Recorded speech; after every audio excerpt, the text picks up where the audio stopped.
Bom, como eu prometi para vocês, hoje estou no segundo capítulo da minha viagem ao Chile, o segundo de 5 capítulos, e vou contar para vocês o que aconteceu na terça-feira. Nós acordamos cedinho lá no hotel em Rancagua e saímos cedo de lá e fomos direto para Vinha Invina. A Invina fica lá no Vale del Maule e é do Alex Huber. O Alex é uma simpatia de pessoa, como vocês vão ver aqui nesse vídeo, um cara super entusiasmado, muito focado no seu negócio. E nós fizemos ali um percorrido na vinícola, nos vinhedos, ele falou dos seus projetos e degustamos alguns vinhos. Dá uma olhada. Vinho português, né? Porque eu aprendi como criança, né? 80 cubas de aço, tamanho promédio 16 mil litros, okay. Que é um tamanho muito bom para a fermentação de lotes individuais, que permite uma individualização dos vinhedos. Tá certo. Né? Você não tem que misturar, você claro. Pode recolher de um quartel específico, um Cabernet Sauvignon, que você tem cuidado de uma maneira especial, claro. E vinificar parte, e aí depois você pode conhecer exatamente o que vem desse vinhedo. Perfeito. Isso, então, a graça dessa cantina, que não é muito grande, total 1.400.000 litros. Ok. Todas as cubas têm conexão com rede de água frio e calor. Tá. Isso para controlar a temperatura. Você quer, durante a fermentação, durante a colheita, você quer poder tanto enfriar a uva, como você também quer claro. Poder esquentar. Né? Você enfria quando você quer macerar. Quer que o vinho não parta fermentando por um tempo para maceração fria. Depois você inocula e aí você tem que esquentar o vinho passando água quente aqui adentro. Isso esquenta o vinho e aí parte a fermentação. E aí, para controlar a fermentação, você não quer nem uma fermentação muito rápida, nem demais lenta. Então você quer poder controlar isso, né? Adelante, aqui está corretaje, se chama corretaje, não sei como você fala em português, mas ele está tirando a última quantidade de vinho que queda na mangueira, devolvendo lá a cuba. Ah, ok. Então a gente marrom, espaldeira e de cabeça. Aí, lá no fundo a gente tem barras de cabeça, país. É o típico país. Então aqui temos Cabernet Sauvignon de Parron. É uma estrutura mais produtiva, mas hoje em dia pouco favorecida porque é colheita manual.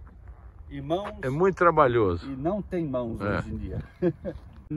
Pinot Noir, Malbec. É um exemplo do que vocês produzem, né? Todas as distintas variedades, você pode apreciar distintas folhas, distinta forma da uva, formar. Um é redondo, outro é triangular, um é pequeno, outro é grande. Bacana. Então, é muito bacana para mostrar aos visitantes as diferentes formas da uva. Até que eu acho que o Sauvignon Blanc pode descansar para comer. Vamos ver? Tem que escolher um grande. Tá bonitinho, hein? Tá bom, tá um pouco ácido, mas tá bom. Olha aqui a uva. Muito grande. Uva país. Muito legal. Então, qual é que é a sua ideia aqui? Aqui a gente quer fazer uma sala de vendas que dá a bem-vinda aos consumidores, aos amantes do vinho, que permite não só conhecer a cantina, mas também para conectar-se com os vinhedos. Então aqui vai ser uma sala de vendas com uma terraça que dá para que a gente possa fazer um tour autoguiado, tanto do vinhedo produtivo, como também aqui está ao lado o jardim de variedades. A gente tem plantada 10 diferentes variedades de uva em sistemas diferentes de condução. Então é uma experiência para que o pessoal possa experimentar em primeira mão os vinhedos e os processos de fazer o vinho. Isso é para quando? Em quanto tempo você pretende ter? Eu acho que em 6 meses vai estar pronto. Que legal, é rápido então. É rápido, é uma construção não complexa, não é uma tremenda construção. Vamos usar painel SIP. Tá. Então é rápido, fazer a base no que demora. Que legal. Parabéns. Tá bom, espero a sua visita. Venho com prazer. Você montou aqui um lugar especial para vislumbrar todo o vinhedo? Esse vinhedo se chama Buena Vista. Buena Vista. Adivinha por quê? Porque tem uma vista linda. Sensacional, Alex. Muito bacana. E aqui, qual a extensão que você tem aqui? Aqui temos 50 hectares. 50 hectares. Temos uma mistura de vinhedos antigos que estavam aqui quando compramos. Ok. Que são do ano 2000. E temos plantações novas, que, por exemplo, esse que está aqui em frente a nós é do ano 2014. Ok. E temos 11 hectares que está no outro lado do morro, que a gente não enxerga, que são plantadas esse ano. Plantadas em agosto de 2021. Então agora as plantinhas estão assim. A gente está torcendo que vamos alcançar, formar os 2 braços e chegar a ter produção no próximo ano. Que bom. Dentro do cruzado. Vai dar certo. Não sei, se perde em coisas que perde a dimensão. O Chile, na verdade, é 77% Maule, que é Maule e Curicó, juntos. Ok. E O'Higgins, que é Colchagua e Cachapoal. Chama O'Higgins, né? O'Higgins, é a região de O'Higgins. Isso são em base a divisões políticas, não divisões geográficas. 73% basicamente está em Maule e Cachapoal com Colchagua. Maule com Curicó e Cachapoal com Colchagua representa 77%, 73% dos vinhedos em Chile. Bacana isso, nunca tinha visto isso. Mas por que vocês se chamam de rulo? Rulo é quando é de secano. Não tem irrigação. O secano também chama rulo? O rulo é uma... Camilo, ayúdame. Sí, el nombre un poco autóctono, pintoresco o más coloquial es decirle rulo, sin riego. Va al riego eso. Sin riego, sin agua para riego. Nunca tinha ouvido isso. Quer dizer, rulo, quando falar rulo é porque é secano. É secano. E toda a zona da Cordilheira do Mar é secano. Porque você não tem, é impossível que o derretimento chegue lá. Dos Andes chega até lá. E também não tem poço profundo. Você pode perfurar, você tem que ir a menos 200 metros para alcançar água. Então é impraticável. Então é uma zona de secano. Por definição é zona de secano. Eventualmente mudar a Mata Verde, porque o Pinot Noir é um cepaque marica. Tem dificuldades com lidar com a falta de água do batuco. Então tá como afrouxando, tá aí como já sabe, chefe. Não está aguentando. Não está aguentando. Então a gente plantou o Pinot Noir em Mata Verde, onde tem muita água. Então para que a gente possa, é uma planta que precisa de nutrição. Então o Serra Batuco se expandido tem uma inspiração do vinho do batuco, dessa sensação silvestre que você tem lá, porque é uma zona de rulo. Então não tem gente, porque não tem água. O que você vai fazer aí? Não tem nada que fazer. Então não tem gente. É um lugar desolado, muito interessante. Tricky Rabbit é uma marca de vinhos. O conceito aqui é 1 mais 1 é mais de 2. Então sempre o conceito são variedades, duas variedades de uva juntas. Sauvignon Blanc Carmener feito branco. Que interessante. Chardonnay Viognier, Pinot Noir Syrah, Cabernet Syrah, Carmener Franc e Tempranillo Merlot. São as variedades que a gente tem nessa marca de Tricky Rabbit.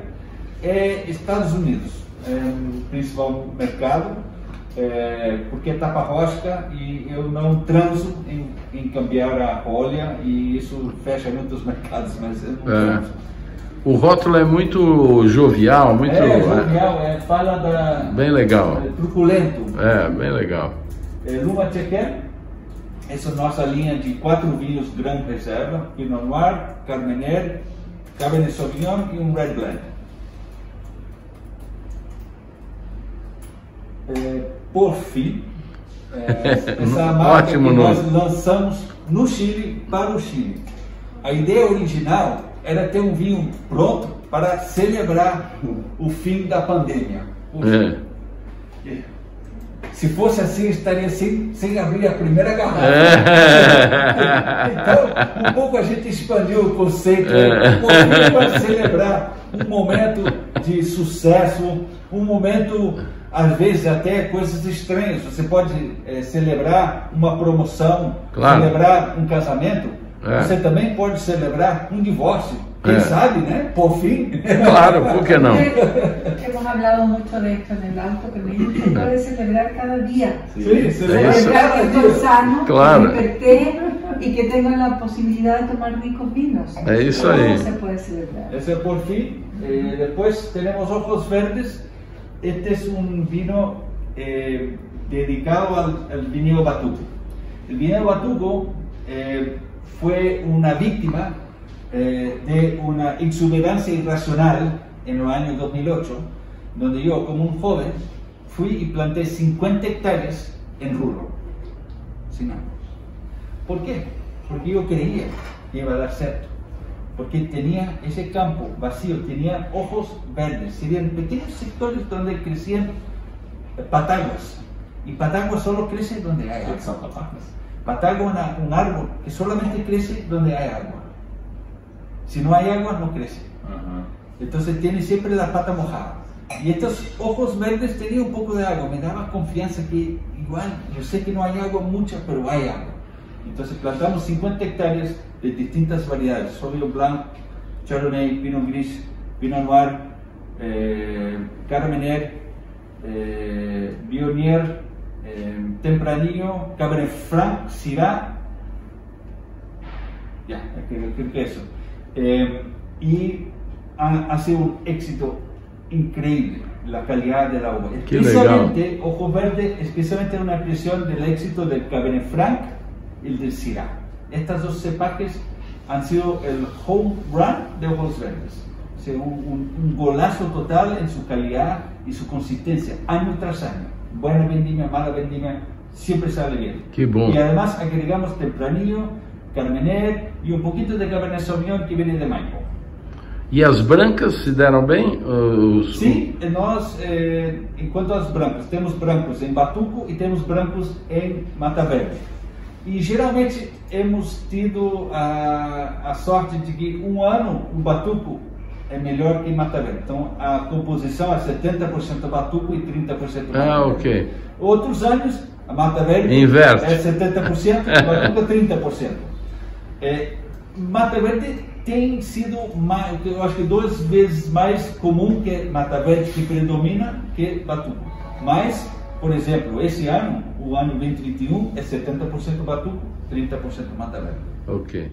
Bom, da Envine nós fomos direto lá para Sauzal, em Cauquenes, para conhecer o trabalho do abnegado, na verdade, do meu querido amigo Renan Cancino, do Viejo Almacén de Sauzal, que é onde o avô dele tinha um armazém e ele transformou numa vinícola dele, uma pequena bodega, um trabalho absolutamente fenomenal, que emociona a gente, é um extremo do Chile, uma coisa tão autêntica. Vocês vão ver que bacana as instalações, tudo rústico, tudo de fermentação espontânea. Um cara que está resgatando a cultura do Chile.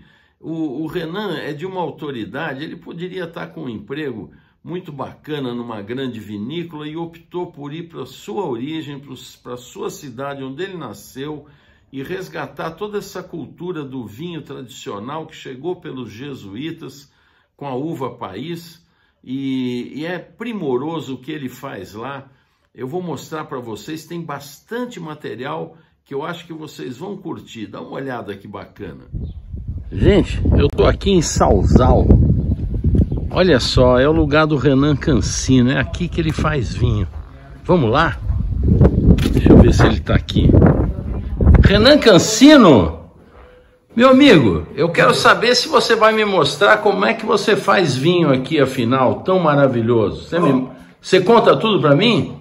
Pero encantado, Guilú, esta es nuestra casa, en nuestra bodega, estamos en Sausal, en el Maule, en Chile, y es donde nosotros hacemos nuestros 3 vinos tintos, como la Cariñena, que ya te contaba, la Garnacha y el País.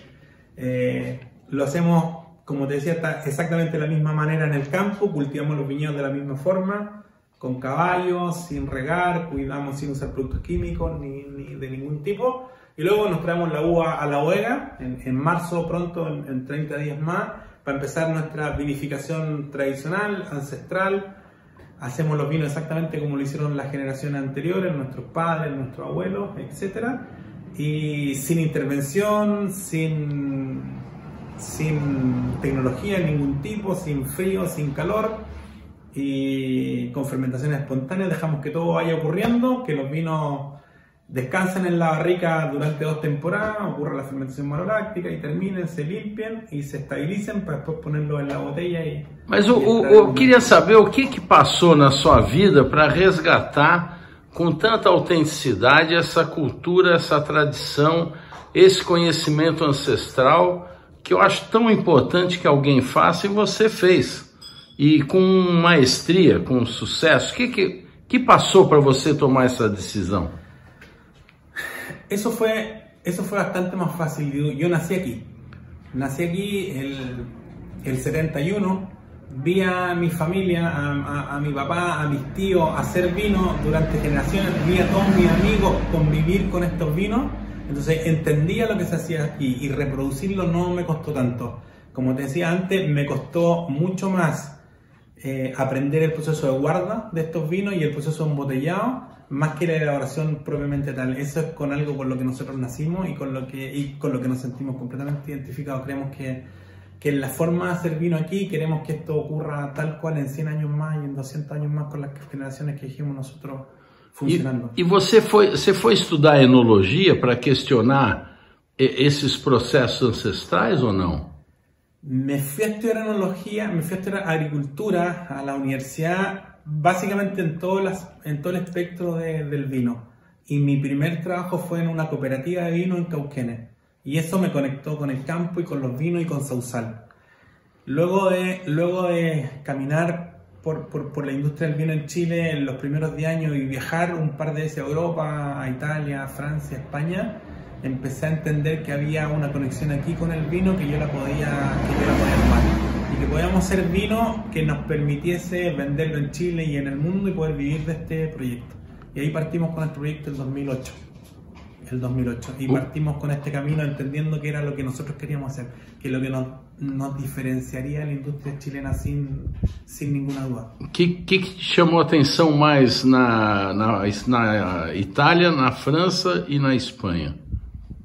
No entendí tu pregunta. O que mais te impactou em França, em Espanha e em Itália? O que aprendeu lá? O que foi importante? Me marcó la Borgoña conocer un productor que era dueño de 3 hectáreas, que hacía los vinos en su casa y que los probamos en su cocina. Y que bajábamos de ahí a su vino a probar los vinos. Eso, yo sentía que el único lugar que yo conocía así era Sausal. Era o Renan Cancino da Borgoña. Eso hizo la conexión. Después de pasear y dar vuelta por todos estos países, tú te das cuenta que hay una conexión que es bien potente y que tiene que ver con los curas que vienen a América, con los jesuitas, que son los mismos que reparten esta tradición vitícola por Europa, mucho antes que la traen acá. Entonces, la forma de hacer vino que nosotros utilizamos acá es muy parecida a la forma tradicional de Rioja, a la forma tradicional del Barolo, a la forma tradicional de Borgoña. Eso. Dice, ok, aquí hay algo que es mucho más potente de lo que nosotros creemos. E lo teníamos que poner em cena. O Renan, e a País, afinal, é a Listan Prieto, que foi mudando de nome, saiu da Espanha, foi para Canárias, tudo isso. Es exactamente el Listan Prieto, que parte en el centro de España, que se queda que se queda quieta en Canarias por un tiempo más grande, y que en América se desarrolla mucho, prácticamente 2 o 3 siglos. En América solo hay País y Moscatel de Alejandría en blanco, traída por los españoles. Aquí recién después de 1800 y pico, casi junto con la época de la filoxera en Europa, empiezan a aparecer viñedos bordaleses como Cabernet, como Merlot y otras cosas. Pero lo originario de América es País y el Listanteto, sin duda.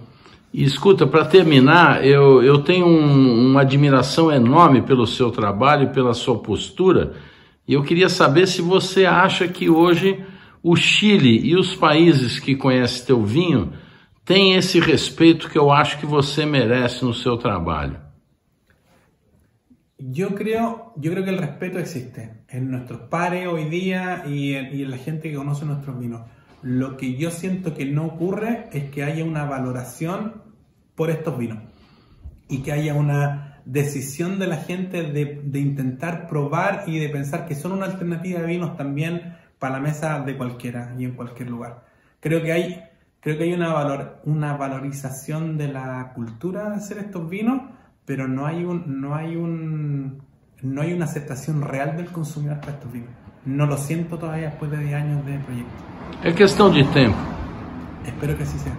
Pero estamos dispuestos a esperar. Viene otra generación atrás nuestro haciéndole mucho empeño, que yo creo que están muy definidos a seguir con esto, y esto seguro no termina aquí.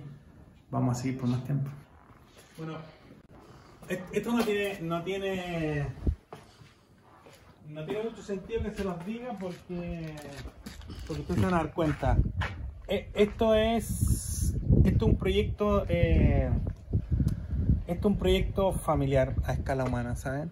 Nosotros hacemos 15.000 botellas por año. 15.000, esa es nuestra producción hoy. Intentamos hacer un poquito más y todo, pero no hemos estabilizado en 15.000 para intentar avanzar, equilibrarnos. Y esta era la casa vieja de mi familia. Estas son las casas clásicas del campo, que es 4 casas en una manzana, que tienen todo un alrededor, que son estos corredores, donde se hace mucho de la vida del día a día. Y nosotros, en esta casa, bueno, vivió mi abuelo primero, después mi papá. Y mi papá trabajaba con un almacén del pueblo donde vendían azúcar, aceite y todo. La pulpería. Una pulpería, sí, con eso se ganó la vida. Mi mamá hacía clase y eso lo hizo hasta el 2010, hasta el terremoto. Esto quedó muy dañado, muy deteriorado, entonces tuvimos que un poco, y mi papá ya tenía muchos años, dejar un poquito el almacén de lado y empezamos a hacer nuestros vinos. Por eso el proyecto se llama El Viejo Almacén de Sausal. ¿Okay? Comenzó desde terremoto. 2010. Exactamente ahí partimos. Tomamos el almacén del papá en esta bodega de vino. ¿Okay? Y a ver si podemos meter algo de luz.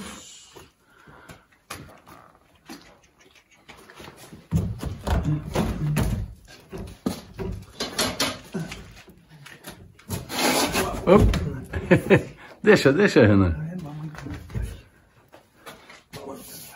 Eso. Ahí. Ok, entonces en esta zona es la zona donde fermentamos nuestros vinos, donde traemos la uva en la cosecha. Nosotros bueno, cultivamos nuestros viñedos y producimos nuestras propias uvas. Entonces cuando llega la cosecha, que normalmente parte la primera semana de marzo, nosotros vamos un poco probando la fruta y probando de acuerdo a un poco lo que nos gusta.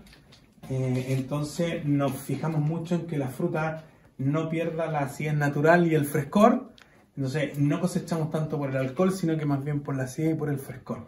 Entonces partimos con las garnachas la primera semana de marzo, entre el 5 y el 10 de marzo, prendiendo las añadas, diciendo que este año puede ser un poco más fresco.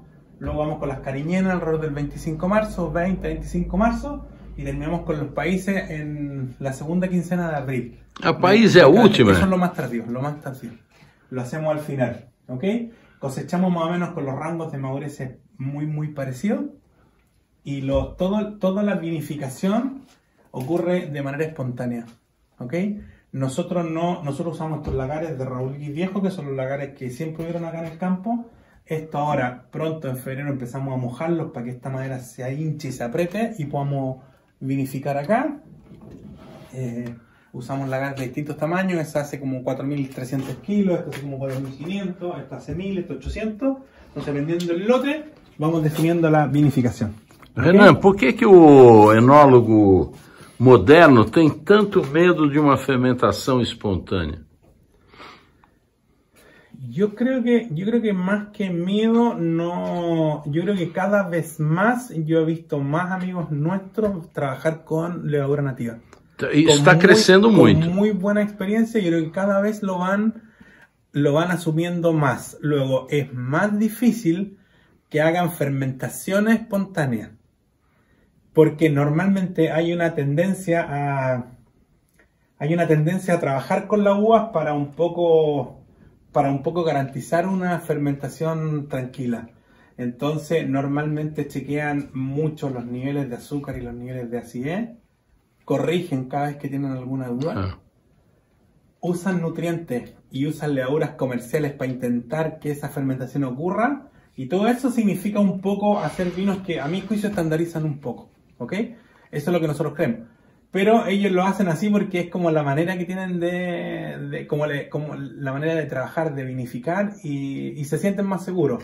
Entonces, yo creo que el gran paso de la enología de esta última década ha sido trabajar con levaduras nativas, que creo que eran vinos con perfiles diferentes, con cualidades diferentes, y yo creo que eso ya es importante.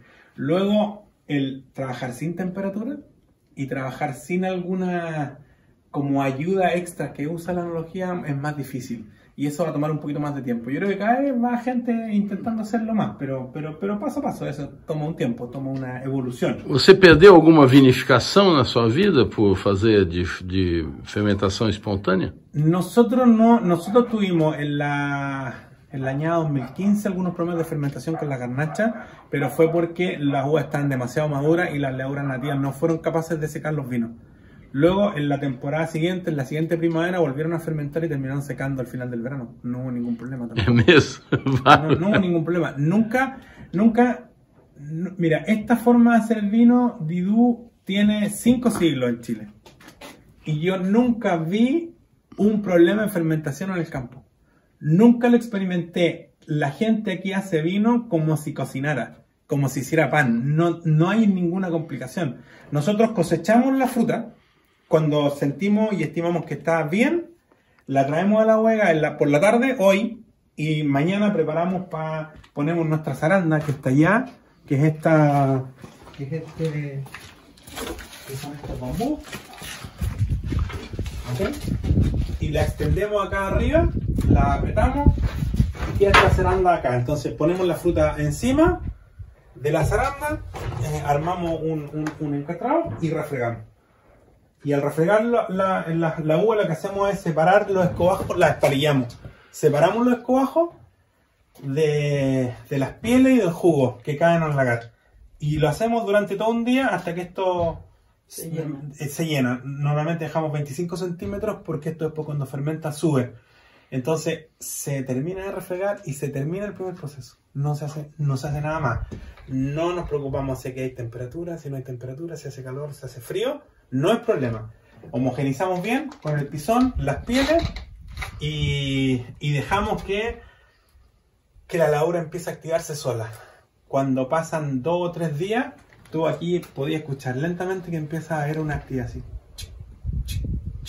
Y empieza a haber una actividad de la fermentación. Y eso al día 4º, 5º empieza a ser más intenso. Cuando ocurre más intenso ya el sombrero se empieza a poner duro y nosotros empezamos a pisonear de manera que ese sombrero siempre se humedezca y se mantenga frío. Entonces la temperatura llega en el día, no sé, 27, 28 grados, nunca lo medimos, pero por la noche baja.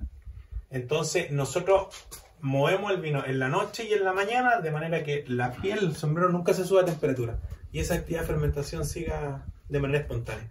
Entonces parte fermentando como al 4º, 5º día, fermenta intensamente 7, 8 días hasta el día 12, 13 y después te demoráis de nuevo unos 4 o 5 días que esto pare de fermentar. O sea, de fermentar muy intenso va fermentando mucho más lento, mucho más despacio. Cuando va fermentando despacio es porque ya la levadura han ido quemando casi todo el azúcar y transformándolo en alcohol. Como al 4º o 5º día Después, como eso es como el día 15, 16, 17, 18 más o menos, ya la fermentación está en silencio, para de fermentar. Entonces, más o menos ahí 2 o 3 días tú no lo tocáis, solamente humedecís un poquito el sombrero para que no pase nada, dejáis que esto se decante bien, se limpia y se escuba por acá. Se escuba por el frente primero y luego por abajo. Entonces, más o menos tienes 21 días desde que tú pusiste el vino acá hasta que tú sacas los vinos del lagar. Y del lagar se da al barril, después vamos a conversar esa parte. Entonces, 21 días para sacar la gota. Luego que sacamos la gota, cortamos todos los orujos porque está todo el sombrero y las pieles, las ponemos a la mitad, la pisamos bien pisada, le ponemos piedra y sacamos la prensa. Eso se demora unos 7 días más en decantarse, en limpiarse en la piquera y sacamos la prensa al final. Y con esa prensa rellenamos nuestros barriles durante toda la temporada. O todo lo que podemos porque después la terminamos rellenando con gotas. No nos alcanza la prensa para la vuelta del año con los rellenos. E esses lagares são os mesmos desde o início, de Raulí? Los mismos desde el principio, sí. Raulí, que es roble chileno, de madera, y esto es una fermentación completamente espontánea, completamente armónica. Aquí nunca tenemos ni paralizaciones de fermentación, son así, pero exactamente como una música. Y fermenta, siempre, todos los años. Un poquito antes, un poquito después, un poquito más corto, un poquito más larga, pero nada es regulado, es completamente espontáneo, completamente nativo. Y esto es fermentación alcohólica tradicional, abierta, porque acá no hay una tapa. Acá está el sombrero, las pieles de cada variedad, de la cariñena, de la garnacha y el país, y esas pieles no se protegen nada más que con el gas carbónico que producen. No ponemos entonces ni levadura nativa, ni nutrientes, ni ningún tipo de accesorio extraño, ni tampoco usamos sulfuroso en ningún proceso, ni de la vinificación ni de la guarda. Esto es de 100% de sulfuroso. Era hacer exactamente el vino que se hacía acá. No queríamos modificar nada porque entendíamos que aquí hubo una cultura de hacer vino que tenía un valor y que lo tiene. Y quiere decir de que tú puedes hacer vino perfectamente bien y correctamente bien sin usar nada de tecnología. Y era lo que queríamos porque sentimos que eso tiene una singularidad, tiene un arraigo y que tú puedes reconocer Sausal en una copa con 10 copas de Chile. Que no lo quiero decir ni lo repita, no lo vas a lograr en las 9 copas restantes. Es muy difícil que tú puedas sentir un lugar con una vinificación que es completamente estándar en todos los lugares. Igual. Concordo plenamente. Entonces, nosotros queríamos sostener eso porque entendíamos que tenía un valor. Luego, los vinos lo irán con el tiempo, pero eso es lo que nosotros creemos. Entonces, nosotros, estas barricas partimos del proyecto del 2010, algunas de ellas son del 2010, del 2011, del 2000. Siempre íbamos sumando un poquito más de barricas y ya trabajamos casi con 100 barriles. Hacemos 2 años de guarda en barrica y luego ponemos en botella.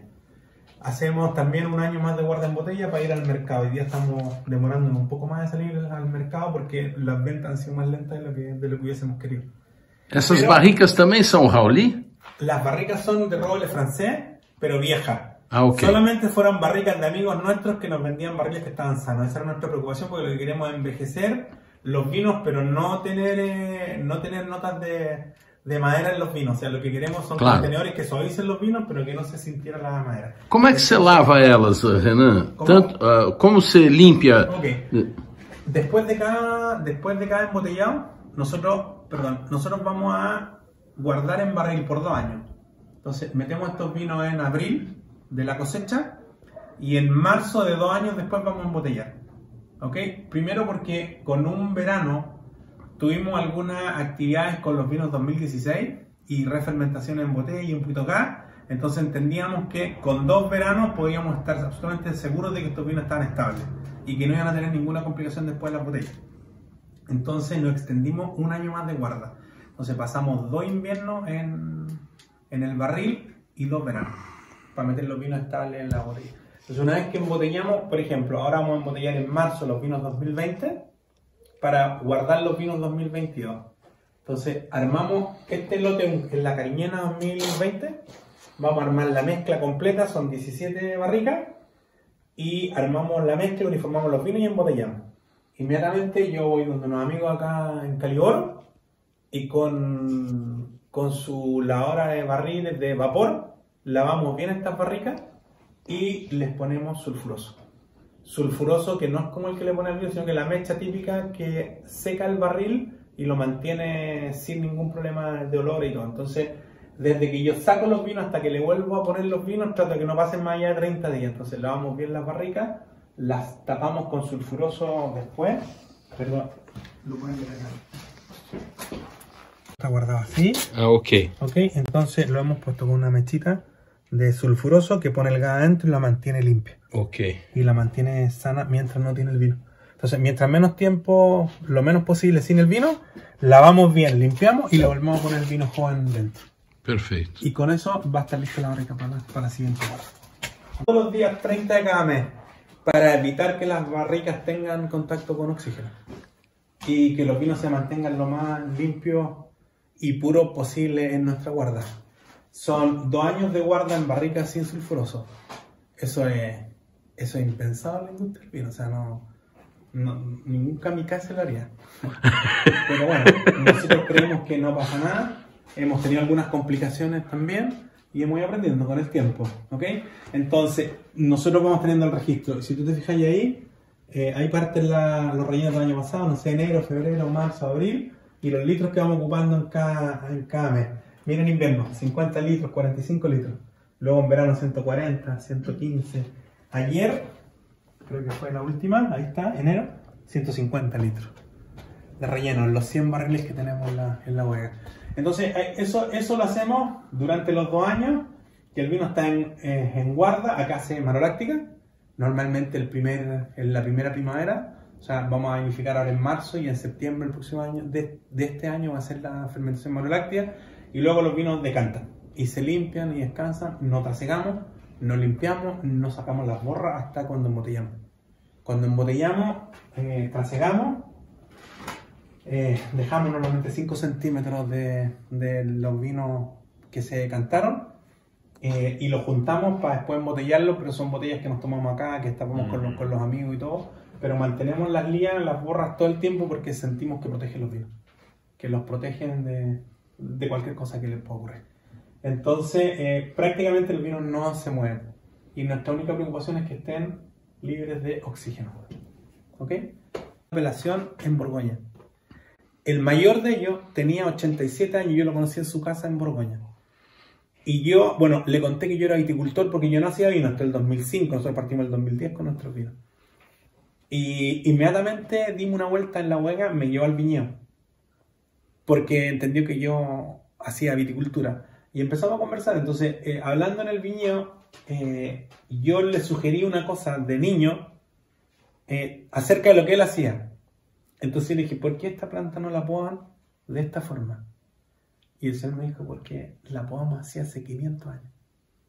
Y yo le contesté, y entendí perfecto. Un respeto ao ancestral, ¿eh?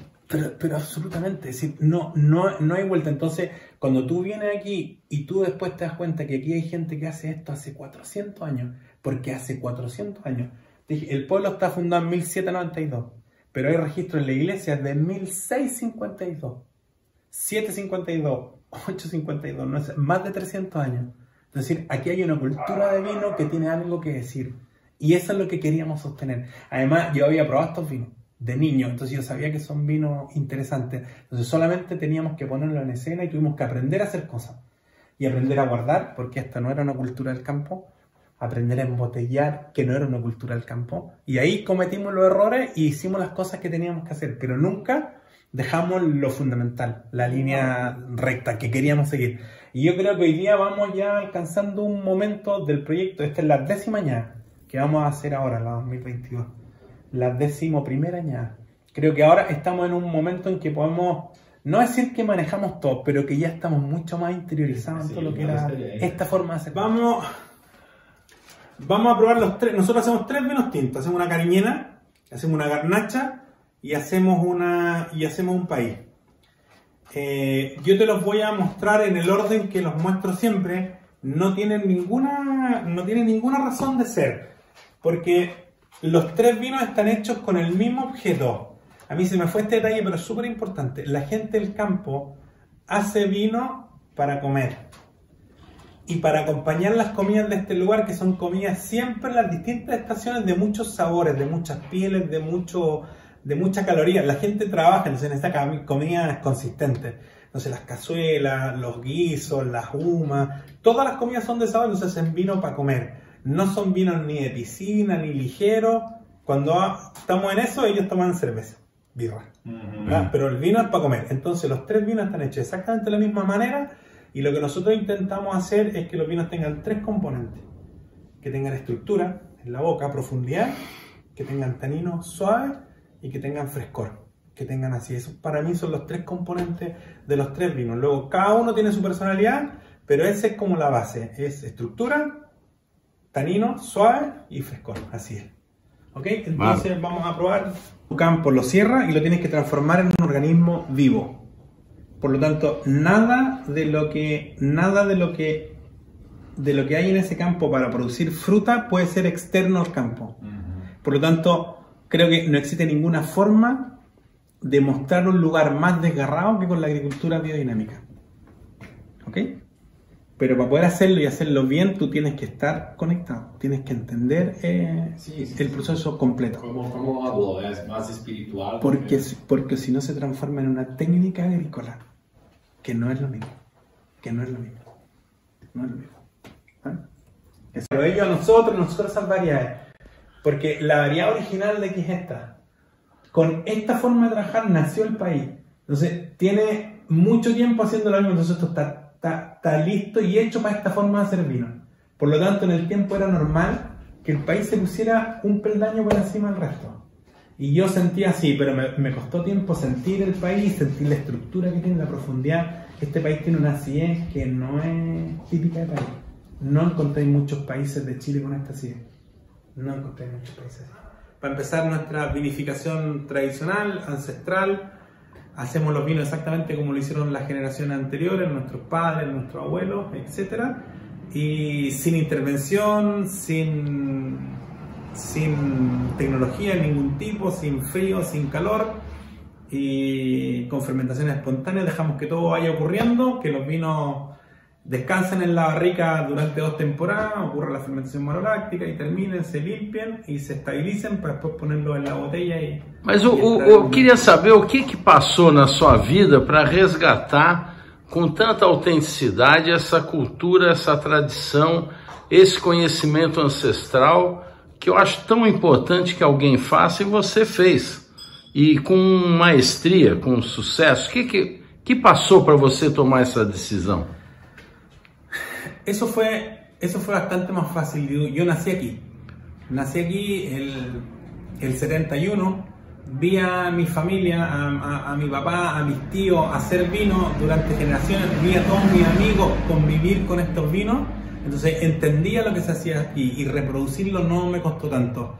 Como te decía antes, me costó mucho más aprender el proceso de guarda de estos vinos y el proceso de embotellado, más que la elaboración propiamente tal. Eso es con algo con lo que nosotros nacimos y con lo que nos sentimos completamente identificados. Creemos que en la forma de hacer vino aquí, queremos que esto ocurra tal cual en 100 años más y en 200 años más con las generaciones que dijimos nosotros funcionando. E você foi estudar enologia para questionar esses processos ancestrais ou não? Me fui a estudiar enología, me fui a estudiar agricultura a la universidad, básicamente en todo el espectro del vino. Y mi primer trabajo fue en una cooperativa de vino en Cauquenes. Y eso me conectó con el campo y con los vinos y con Sausal. Luego de caminar por la industria del vino en Chile en los primeros 10 años y viajar un par de veces a Europa, a Italia, a Francia, a España, empecé a entender que había una conexión aquí con el vino que yo la podía armar. Y que podíamos hacer vino que nos permitiese venderlo en Chile y en el mundo y poder vivir de este proyecto. Y ahí partimos con este proyecto el 2008. Y partimos con este camino entendiendo que era lo que nosotros queríamos hacer, que lo que nos diferenciaría de la industria chilena sin ninguna duda. Que chamou a atenção mais na Itália, na França e na Espanha? No entendí tu pregunta. O que mais te impactou em França, em Espanha e em Itália? O que aprendeu lá? O que foi importante? Me marcó la Borgoña conocer un productor que era dueño de 3 hectáreas, que hacía los vinos en su casa y que los probábamos en su cocina. Y que bajábamos de ahí a su vino a probar los vinos. Eso, yo sentía que el único lugar que yo conocía así era Sausal. Era o Renan Cancino da Borgoña. Eso hizo la conexión. Después de pasear y dar vuelta por todos estos países, tú te das cuenta que hay una conexión que es bien potente y que tiene que ver con los curas que vienen a América, con los jesuitas, que son los mismos que reparten esta tradición vitícola por Europa, mucho antes que la traen acá. Entonces, la forma de hacer vino que nosotros utilizamos acá es muy parecida a la forma tradicional de Rioja, a la forma tradicional del Barolo, a la forma tradicional de Borgoña. Isso. Dice, ok, aquí hay algo que es mucho más potente de lo que nosotros creemos. E lo teníamos que poner em cena. Renan, e a Paisa, afinal, é a Listan Prieto, que foi mudando de nome, saiu da Espanha, foi para Canárias, tudo isso. Es exactamente el Listan Prieto, que parte en el centro de España, que se queda quieta en Canarias por un tiempo más grande, y que en América se desarrolla mucho, prácticamente 2 o 3 siglos. En América solo hay País y Moscatel de la Alejandría en blanco, traída por los españoles. Aquí recién después de 1800 y pico, casi junto con la época de la filoxera en Europa, empiezan a aparecer viñedos bordaleses como Cabernet, como Merlot y otras cosas. Pero lo originario de América es País y el Listan Prieto, sin duda. E escuta, para terminar, eu tenho uma admiração enorme pelo seu trabalho e pela sua postura, e eu queria saber se você acha que hoje o Chile e os países que conhecem teu vinho têm esse respeito que eu acho que você merece no seu trabalho. Yo creo que el respeto existe en nuestros pares hoy día y en la gente que conoce nuestros vinos. Lo que yo siento que no ocurre es que haya una valoración por estos vinos y que haya una decisión de la gente de intentar probar y de pensar que son una alternativa de vinos también para la mesa de cualquiera y en cualquier lugar.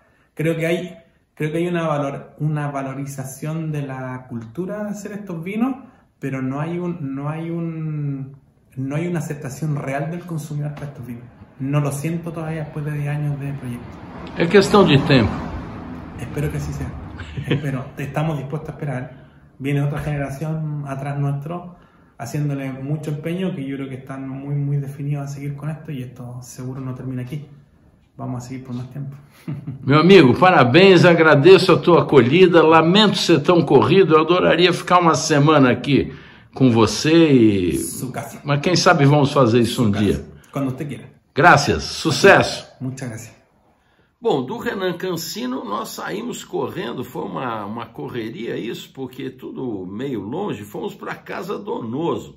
A Casa Donoso eu já tinha estado lá em 2013, é um lugar tradicional porque lá é essa casa da antiga família, hoje é de um grupo bastante rico, mas na época, em 1810, essa casa é famosa porque lá que foi criada a junta que depois lideraria a independência do Chile.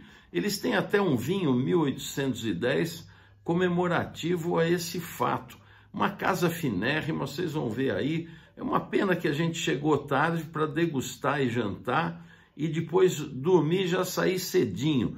Instalações maravilhosas, um lugar que é uma espécie de relé e chateau muito chique. Hoje muita gente reserva lá para fazer casamentos e festas, e um passeio maravilhoso que vale a pena você um dia se programar para fazer. Foi muito bacana, e então gravei essas cenas porque no dia seguinte a gente já iria para Colchagua e Cachapoal. Olha que bonito material. Aqui, Casa Donoso. Casa Donoso é um espetáculo, gente. Aqui é um lugar histórico. Que em 1810 foi assinado o acordo da primeira junta, que depois governou o Chile, liderou a independência, tudo. Lugar espetacular. Muito bem. Obrigado pelo convite. Ah, no, siempre serán bienvenidos acá a Casa Donoso. Yo soy Ingrid Guerrero Export Manager aquí en Donoso Group. Donoso Group es un grupo de viñas del Valle del Maule, de productores de vinos finos. Tenemos alrededor de 4 campos acá en el Valle del Maule, que en total más o menos suman 600 hectáreas. Y Casa Donoso es la viña principal dentro del grupo. También tenemos la viña San Vicente, la viña Las Casas de Vaquería y Palmira se llama la otra viña, donde tenemos los viñedos aquí en la séptima región del Valle del Maule. Y adicionalmente tenemos la línea Sucesor, que es una línea de 4 vinos que el enólogo hizo de una forma para innovar y hacer cosas distintas. Son vinos totalmente diferentes, de cepas también que ustedes van a encontrar quizás en Francia o en Europa más que acá en Chile, porque hay solamente Casa Donoso la tiene, o el grupo Donoso Group, y otras viñas en Chile que me parece que es una sola más la otra que la tiene. Y ahí van a probar todos los vinos de la línea Sucesor. Oh, maravilla. Sí, es lo que vieron al principio. Por favor.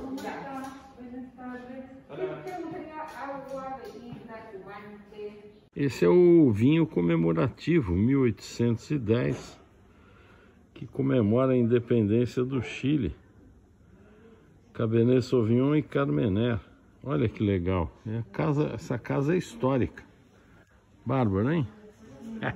Privilégio. Bom, gente, depois de uma noite maravilhosa no conforto e na elegância dessa Casa Donoso, veja só o quarto, que espetáculo. Olha aqui, a vista é demais, não? E hoje nós temos ainda Maule, Colchagua e Cachapoal. Nós vamos lá para Valdivieso, para Vilmanente e para Vinha São Pedro. É corrido, vocês pensam que é pouco? É. Mas eu vou mostrando para vocês. Olha o amanhecer aqui em Casa Donoso. Agora vamos pegar a estrada.